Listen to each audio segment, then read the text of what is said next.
Meu marido me trocou por uma mulher mais nova que ele mal conhecia, mas eu descobri tudo e a contratei para ser babá dos nossos filhos. Então eu tramei uma armadilha perfeita, uma vingança que ele jamais vai esquecer.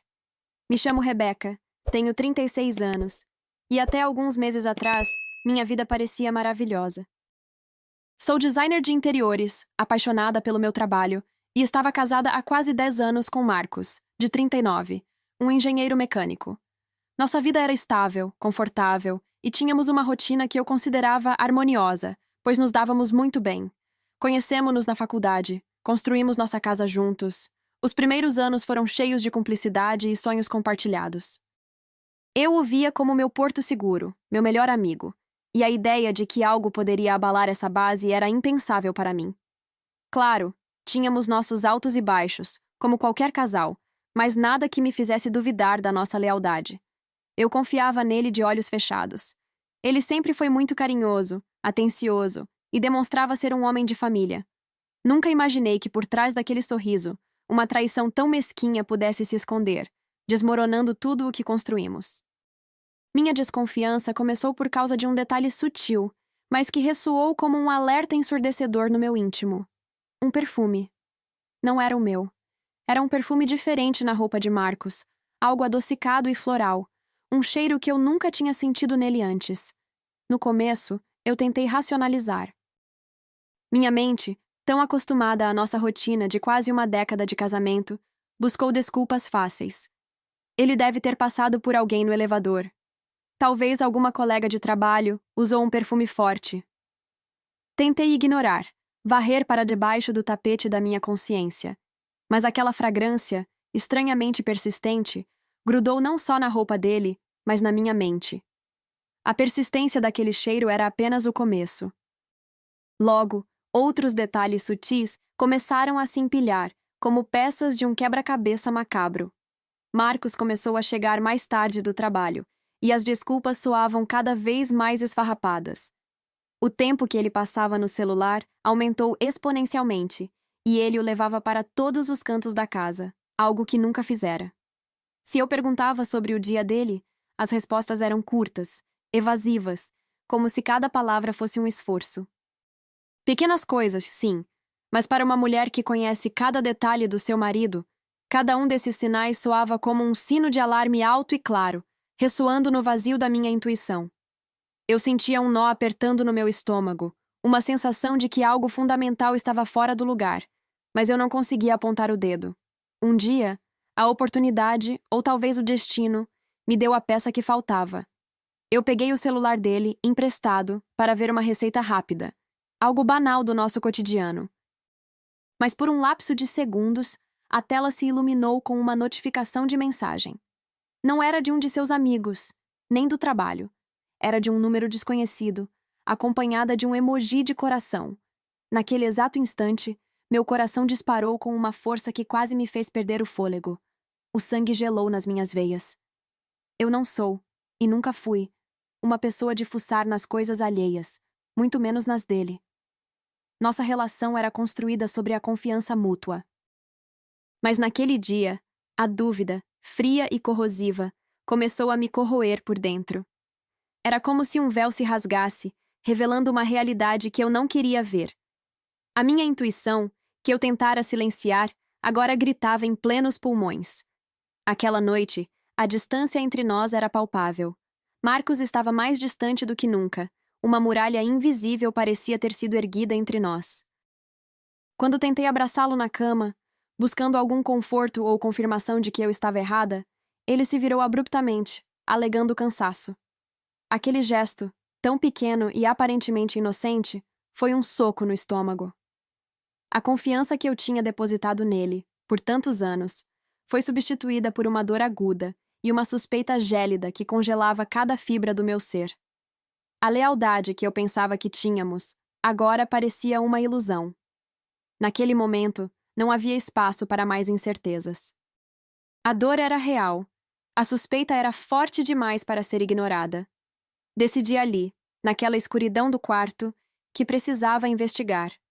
Não era sobre ciúmes banais. Era sobre a verdade. Eu precisava saber o que estava acontecendo, Desvendar o mistério que o homem que eu amava e que dividia a minha vida estava escondendo de mim. Minha mente já começava a traçar um plano. Eu não seria uma vítima. Eu descobriria a verdade, custe o que custar. Minha primeira reação àquela suspeita não foi o desespero ou o confronto imediato, como muitos poderiam esperar. Longe disso. Em vez de explodir em lágrimas ou acusações, eu tentei ser racional. Eu sabia que se o confrontasse naquele momento, Marcos negaria tudo até o fim. Ele era mestre em manipulação e, com toda a certeza, me pintaria de louca e ciumenta. Eu me via em minha mente apenas conseguindo chorar, completamente impotente. E essa imagem, essa vulnerabilidade, era a última coisa que eu queria mostrar a ele. Eu não daria a ele o prazer de me ver desmoronar. Minha dignidade era mais importante do que qualquer reação impulsiva. Meu pensamento, então, tornou-se puramente racional e estratégico. Eu ia descobrir a verdade, cada pedacinho dela, e faria isso no meu tempo, com a minha própria estratégia, sem alarde. Era uma promessa que fiz a mim mesma. Comecei a observar Marcos de forma metódica. Cada movimento, cada palavra, cada expressão. Notei padrões estranhos em seus horários de trabalho, a frequência com que ele precisava sair à noite, as desculpas esfarrapadas que ele usava para justificar sua ausência ou seu comportamento evasivo. Cada detalhe era anotado mentalmente, construindo um dossiê silencioso na minha cabeça. A oportunidade de aprofundar minha investigação surgiu. Uma noite em que ele adormeceu rapidamente, exausto após mais uma de suas reuniões de trabalho, que se estendiam até tarde, ele deixou o celular carregando na mesinha de cabeceira. Com o coração acelerado, peguei o aparelho. A tela se iluminou e eu digitei uma senha, nosso aniversário de casamento. Deu certo. Foi ali que tudo se desdobrou diante dos meus olhos. Abri o WhatsApp e havia uma única conversa arquivada. O contato não estava salvo. Abri e ali estava uma enxurrada de provas que destruiu a fachada do nosso casamento. Eram conversas íntimas, flertes, planejamento de encontros. Cada palavra era uma facada, mas eu não desmoronei. Em vez disso, a raiva se transformou em uma lente de aumento, me impulsionando a ir mais fundo, e ali em meios, as conversas um nome saltou da tela e se gravou em minha mente com uma clareza dolorosa. Jéssica. 28 anos, e ela era babá. A partir desse nome, a pesquisa foi rápida e focada. Não demorou para eu encontrar o perfil dela nas redes sociais. A internet, eu descobri, é um prato cheio para quem sabe o que procurar. Lá estava ela, jovem, com fotos sorridentes, uma vida aparentemente leve e descomplicada. E então, vi a peça final do quebra-cabeça. Uma postagem recente em um grupo no Facebook mencionando que estava em busca de um novo emprego como babá. Um grito silencioso ecoou dentro de mim. Bingo! Naquele momento, a raiva me invadiu com força. A dor da traição se misturou com a indignação. Mas, surpreendentemente, essa raiva durou pouco. Em questão de segundos, ela foi substituída por algo muito mais potente e perigoso. Uma ideia. Uma ideia que surgiu como um raio, cruel na sua essência, mas absolutamente perfeita na sua execução. Eu ia desmascará-los, Marcos e Jéssica, de uma forma tão estratégica e humilhante que eles jamais esqueceriam. Essa seria a única forma de obter a justiça que eu merecia. Em vez de confrontar Marcos, eu agi. Criei um e-mail novo e um perfil falso para que ela não visse minhas fotos com meu marido e pudesse reconhecer quem eu era. Em vez de publicar um anúncio genérico, fui direto ao ponto. Respondi à postagem dela no Facebook, enviando uma mensagem privada com uma oferta tentadora. Olá, Jéssica, vi sua postagem no grupo do Facebook que está em busca de um emprego. Eu estou à procura de uma babá em tempo integral. Ofereço uma ótima remuneração e horário flexível. Cuidado infantil e tarefas leves do lar. Aguardo um retorno.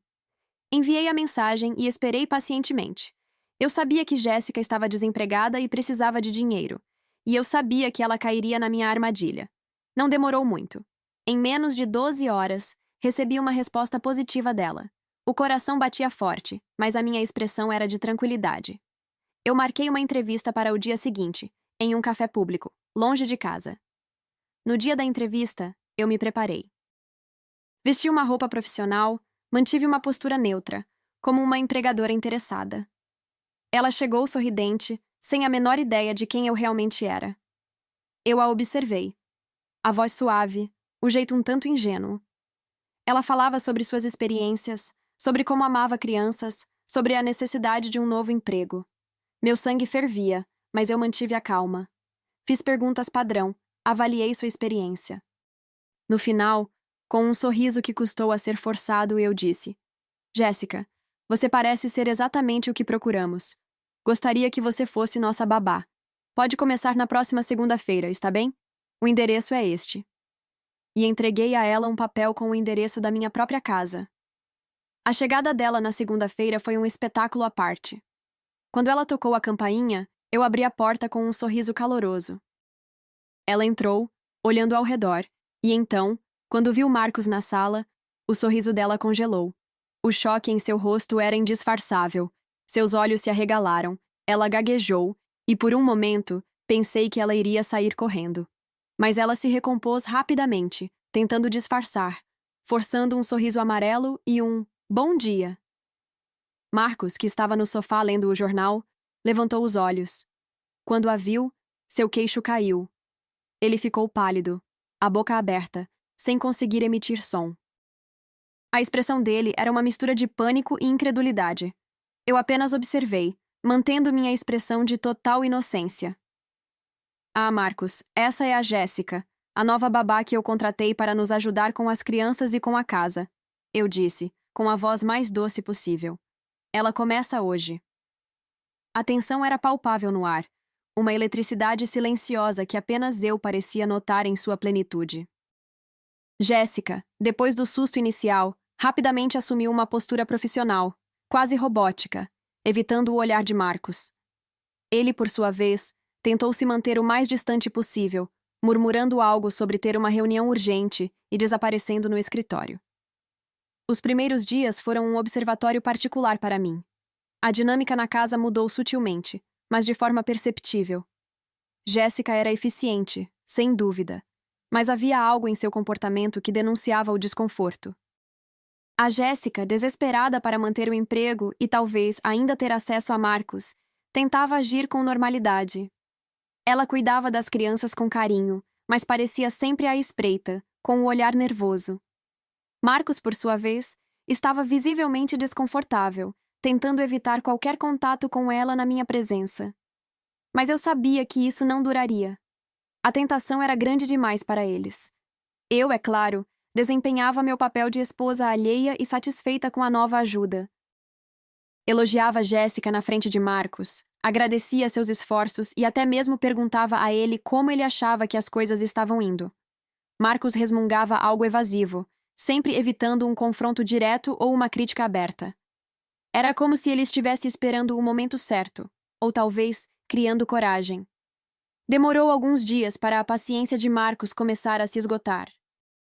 A rotina da presença constante de Jéssica, a vigilância disfarçada dela e a minha suposta ingenuidade pareciam corroer sua fachada. Cerca de uma semana depois, ele começou a dar os primeiros sinais de sua impaciência. Rebeca, essa babá não está fazendo um bom trabalho. Não sei se é a pessoa certa, ele dizia com uma voz forçada. Ela não está cuidando bem das coisas. Acho que deveríamos procurar outra. Eu apenas o ouvia com atenção, balançando a cabeça, fingindo considerar as suas reclamações. Por dentro, eu ria da sua tentativa patética de manipulação e do desespero crescente em seus olhos. A armadilha estava se fechando, e eles, por mais que tentassem, estavam exatamente onde eu queria que estivessem. Então, instalei câmeras escondidas em pontos estratégicos da casa, na sala, na cozinha, no corredor, até mesmo na porta do nosso quarto. Pequenas lentes escondidas que pareciam parte da decoração, mas que capturavam cada movimento, cada olhar, cada toque. Comecei a monitorar tudo de forma meticulosa.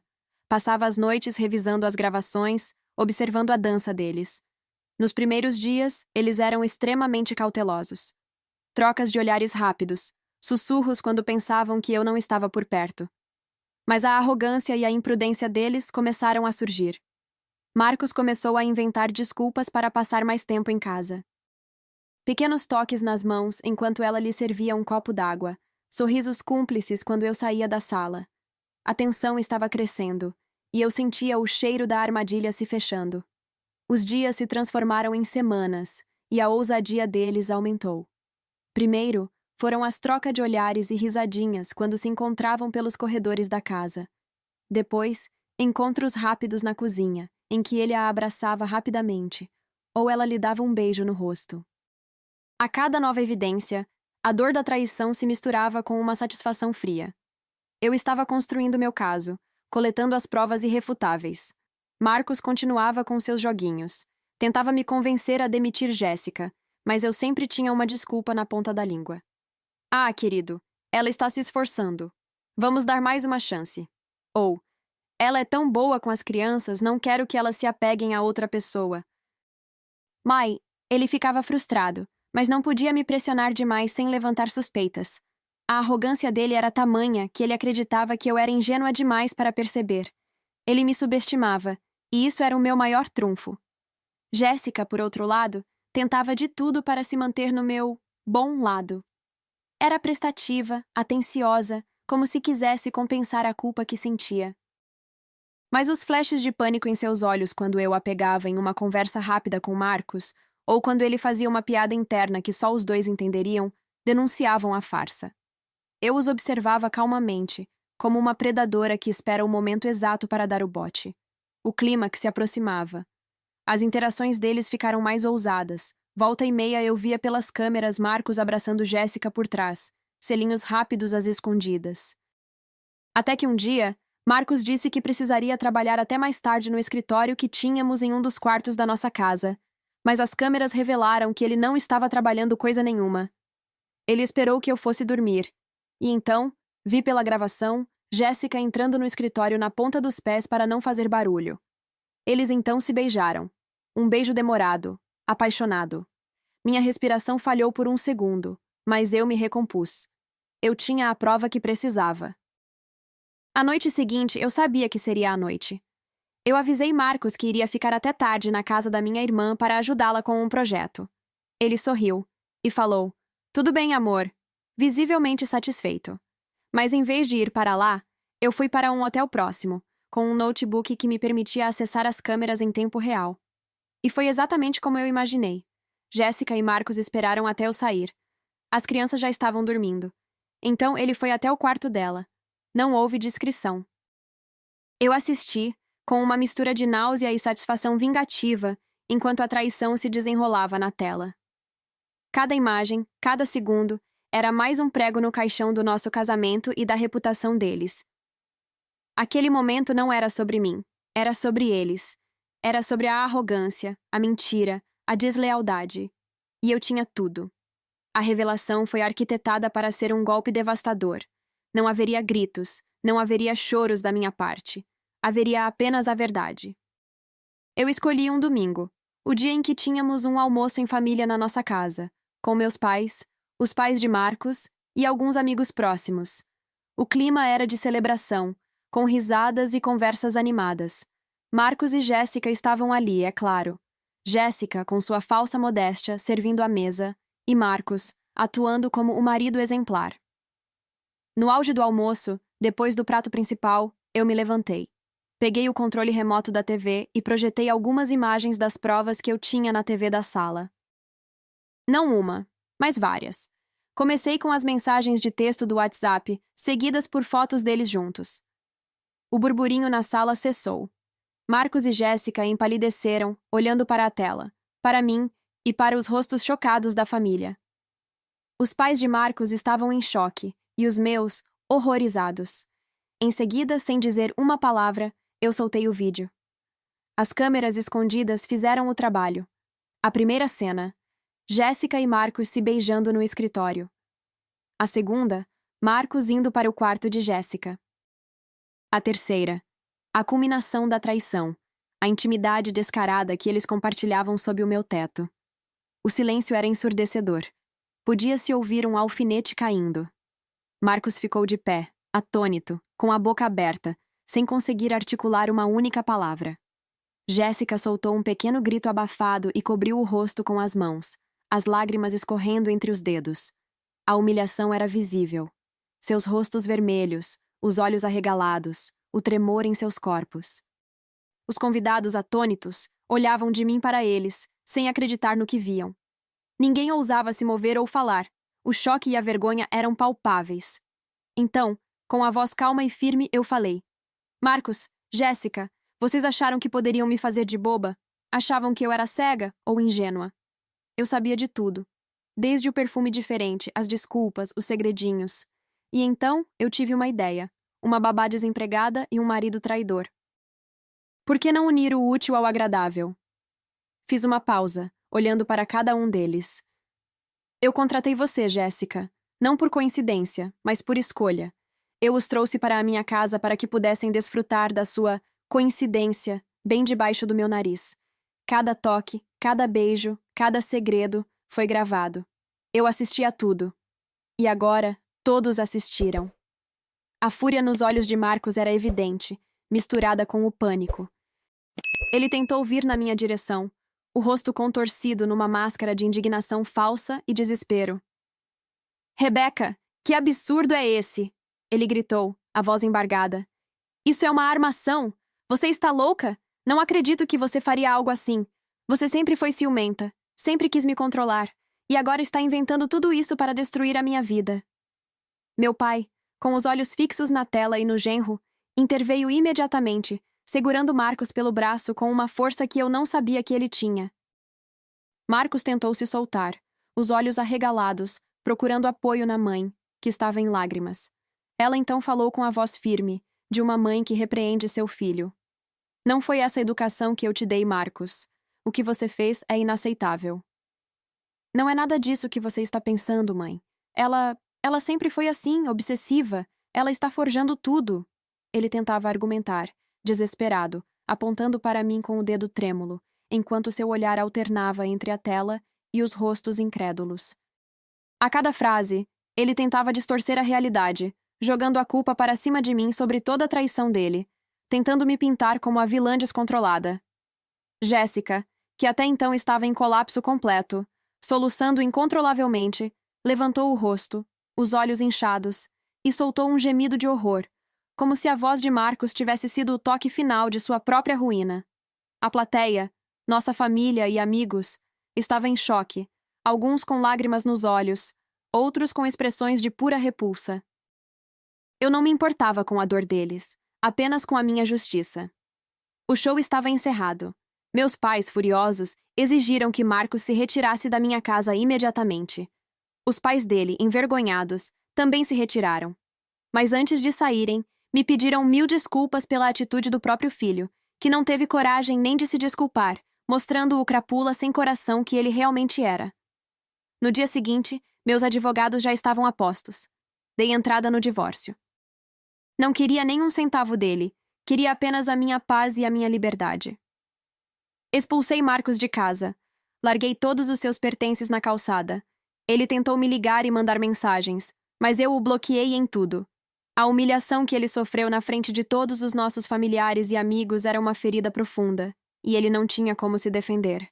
Jéssica, por sua vez, desapareceu. Nunca mais ouvi falar dela. Apagou todas as suas redes sociais. A vergonha pública foi um fardo pesado demais para ela carregar. Pelo que soube, ela perdeu a pouca reputação que tinha como babá na cidade.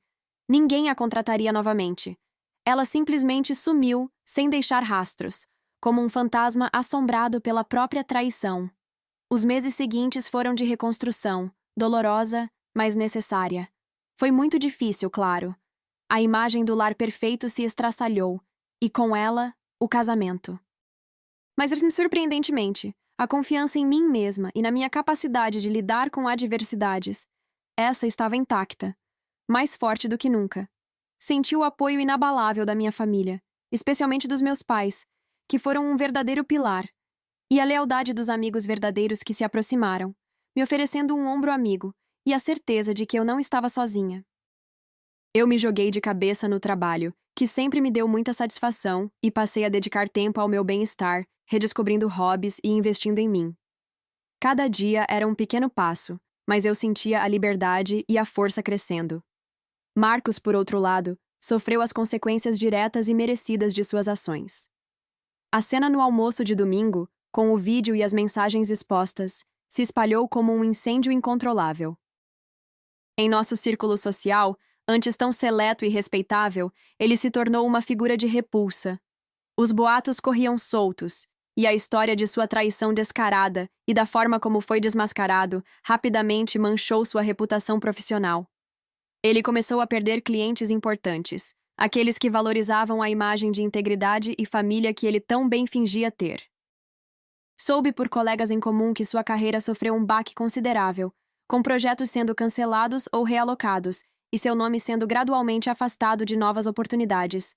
De repente, o homem que prezava tanto sua imagem e seu status viu tudo desmoronar.